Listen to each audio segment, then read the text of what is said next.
दोस्तों मैं रवि भूषण एक बार फिर से आपके अपने YouTube channel R V the vision में आपका हार्दिक अभिनंदन और स्वागत करता हूं। दोस्तों आज की क्लास में हम लोग देखेंगे कि यूरोपियन के आगमन से केवल भारत का ही नहीं बल्कि पूरे विश्व के इतिहास को कैसे बदल कर रख दिया। और हम लोग आगे चर्चा करेंगे इस क्लास में पोर्चुगीज़ के बारे में और डच के बारे में भी। तो दोस्तों हम लोग आगे बढ़ते हैं और देखते हैं कि 15वीं शताब्दी के पूर्व एशियाई हिस्सों पर अरबों का अधिकार था और यूरोपीय हिस्सों पर किसके, तो इटली वासियों का अधिकार था। दोस्तों व्यापार के अति लाभप्रद होने की वजह से इटली की संपन्नता दिनादिन बढ़ती जा रही थी, परंतु इटली वासियों के एकाधिकार की वजह से और साथ ही साथ दोस्तों 1453 में कुस्तुनतुनिया पर तुर्की का अधिकार हो जाने से जो परंपरागत समुद्री मार्ग का प्रयोग वे नहीं कर सकते थे, परिणाम स्वरूप नए समुद्री मार्ग की खोज प्रारंभ की गई।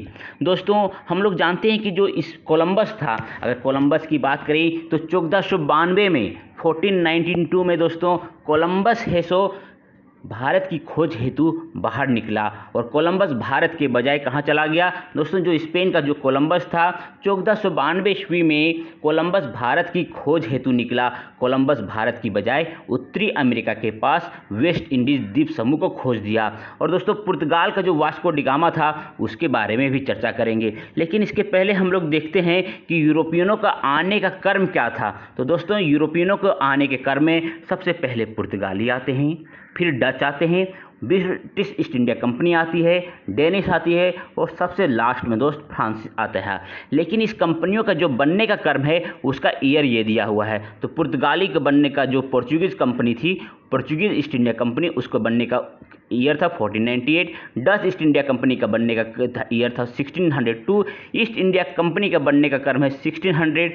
डेनिश कंपनी का बनने का क्रम है इन द ईयर 1616 और फ्रांसीसी ईस्ट इंडिया कंपनी का बनने का ईयर है 1664।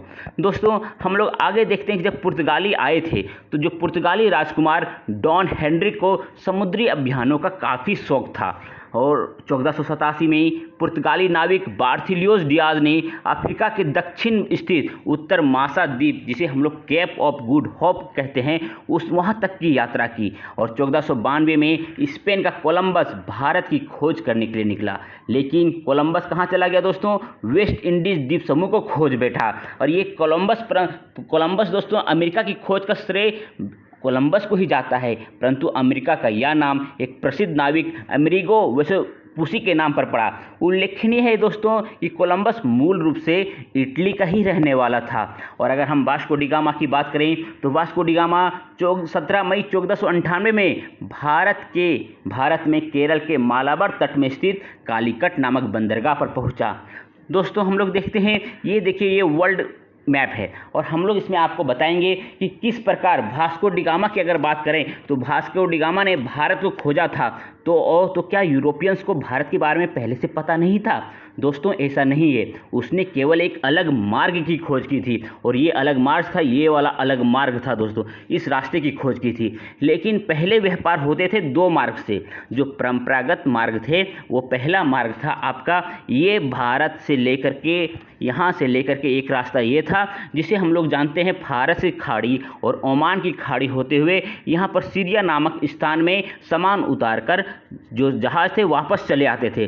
और दूसरा परंपरागत मार्ग था दोस्तों आपका ये लाल सागर में। तो लाल सागर होते हुए मिस्र के जो अलेक्जेंड्रिया नामक स्थान में अपना सामान उतारकर जो जहाज थे वापस चले आते थे। यानी कि ये अफ्रीका है, यहाँ पर आपका केप ऑफ गुड होप है दोस्तों, ये हो गया आपका केप ऑफ गुड होप। तो आने की अफ्रीका के दक्षिण से होकर किसी भी सामुद्रिक की जानकारी नहीं थी तब की, जब वास्को डिगामा जब तक भारत नहीं आया था। दोस्तों आगे देखते हैं, जब दूसरी बार वास्को डिगामा 1502 में भारत आया और 1503 में कोचीन केरल में पुर्तगालियों की पहली फैक्ट्री बनी।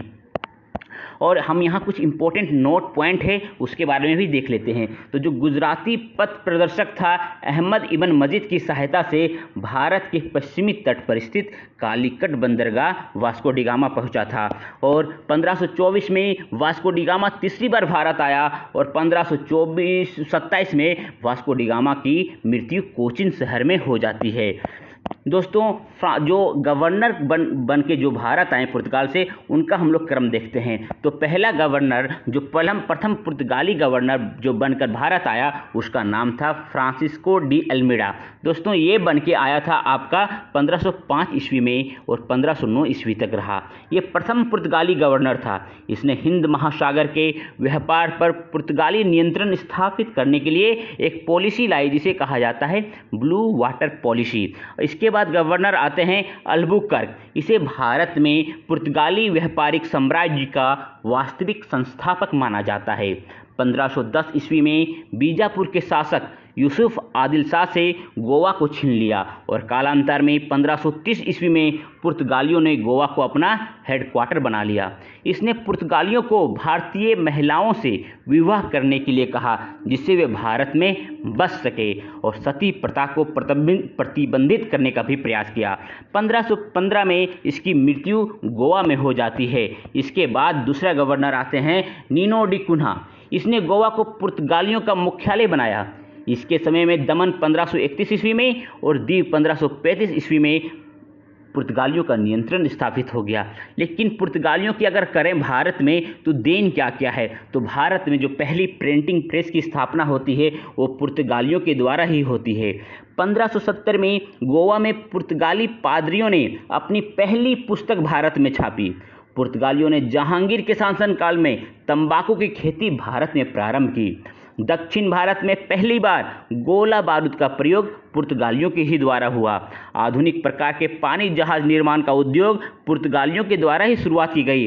भारत में गोथिक संप्रदाय कला का आगमन भी पुर्तगालियों के ही द्वारा हुआ। दोस्तों कुछ जो खाने के सामान हैं जो पुर्तगालियों की देन है भारत में, वो है टमाटर, मूंगफली, मकई, शकरकंद, रबर प्लांट, आलू, पपीता, अनानास, चीकू, लाल मिर्च, काजू, अमरूद इत्यादि ये भारत लाए गए पुर्तगालियों के ही द्वारा। और अगर हम इसको एक संक्षेप में अगर हम लोग देखते हैं तो बार्थोलोमेव डियाज 1486 ईस्वी में भारत आता है। वास्को डी गामा 1498 में पहली बार आया, दूसरी बार आता है 1502 ईस्वी में, और वास्को डी गामा तीसरी बार 1524 में आता है और 1527 में कोचिन में इसकी मृत्यु हो जाती है। पेड्रो एल्वारेज कैब्राल 1500 ईस्वी में भारत आता है। फ्रांसिस्को डी अल्मेडा का जो कर्म है पुर्तगाली गवर्नर है वो 1505 से 1509 तक रहते हैं। अल्फांसो डी अल्बुकर्क 1509 से 1515 तक रहते हैं। नीनो डी कुन्हा 1529 से 1538 ईस्वी तक रहते हैं और गोवा को अपनी राजधानी बनाते हैं। दोस्तों लेकिन पुर्तगालियों के पतन का आखिर कारण क्या था? तो पहला कारण था नौसेना का दक्ष नहीं होना, इफिशिएंट नहीं होना। दूसरा है अपने व्यापार को ब्राज़ील में ज़्यादा बढ़ावा देना। तीसरा है धार्मिक दृष्टिकोण से कंजर्वेटिव होना, रूढ़िवादी होना। दोस्तों 19 दिसंबर 1961 को पुर्तगाली पूरी तरह से भारत वापस लौट गए। आज़ादी के बाद का ईयर है दोस्तों। ये गोवा से आखिर लास्ट में गोवा में ऑपरेशन हुआ और पुर्तगाली यहाँ से वापस चले गए। दोस्तों ये पुर्तगालियों का था। अब हम लोग अगर डच की बात करें तो डच की में भारत में पुर्तगालियों के बाद जिनका आगमन हुआ वो थे डच थे। डच ईस्ट इंडिया कंपनी का मूल नाम था वेरिंगदे ओस्ट इंडीज डी कंपनी, ये इनका मूल नाम था। इस कंपनी की स्थापना 1602 ईस्वी में होती है और पहला डच व्यापारिक अभियान हॉटमैन के नेतृत्व में 1595 और 96 में भारत आता है। दोस्तों डचों की दिलचस्पी दक्षिण पूर्व एशियाई देशों के मसालों के व्यापार पर अधिक थी। भारत में डच मूलतः मसालों के व्यापार में शामिल थे और ये व्यापार डच इंडोनेशिया के थ्रू करती थी। दोस्तों डचों ने ही पहली बार भारतीय संदर्भ में वस्त्र व्यापार को महत्व दिया। वस्त्र को व्यापार में लाना यूरोपीय व्यापार में डचों द्वारा लाया गया एक महत्वपूर्ण परिवर्तन माना जाता है। भारत के जो सूती वस्त्र को निर्यात करने की प्रमुख वस्तु बनाने का श्रेय डच को ही जाता है। डचों द्वारा निर्यात की जाने वाली अन्य वस्तुओं में नील, सोरा, बंगाल का कच्चा, रेशम इत्यादि था। दोस्तों दोस्तों डच की पहली फैक्ट्री कोरोमंडल तट पर मसूलीपट्टनम में 1602 ईस्वी में स्थापित की गई थी। 1610 में डचों ने मद्रास के पुलिकट में एक अन्य फैक्ट्री की स्थापना की और इसीलिए डचों ने मद्रास के पुलिकट को अपना मुख्यालय बनाया। तो दोस्तों अब हम आगे देखते हैं, पुलिकट में ही डचों ने एक दुर्ग भी बनाया जिसे क्या कहा जाता है, गोल्ड्रिया किला कहा जाता है। यहाँ से डचों के द्वारा जो सिक्के ढाले गए उन्हें पैगोडा कहा जाता है। दोस्तों डचों ने बंगाल में अपनी पहली फैक्ट्री 1627 ईस्वी में पिपली नामक स्थान में स्थापित की। हुगली तट पर डचों ने अपनी एक महत्वपूर्ण फैक्ट्री, हुगली तट पर जो बंगाल में है वहाँ पर डचों ने एक महत्वपूर्ण फैक्ट्री 1653 ईस्वी में चिंसूरा नामक स्थान में स्थापित की। 1690 में औरंगजेब के शासनकाल में पुलिकट के स्थान पर नागपट्टनम को डचों ने अपना मुख्यालय बनाया। दोस्तों 1759 में वेदरा के युद्ध में अंग्रेजों ने डचों को निर्णायक रूप से पराजित कर दिया। इसके बाद डचों ने इंडोनेशिया को अपने व्यापार का मुख्य केंद्र बनाया। दोस्तों अब हम लोग ये पोर्चुगीज और डच की क्लासेस कंप्लीट हो गई। हम लोग नेक्स्ट क्लास में अब बाकी ईस्ट इंडिया कंपनी के बारे में देखेंगे। English east India company, Danish east India company और फ्रांस ईस्ट इंडिया कंपनी के बारे में नेक्स्ट क्लास में देखेंगे।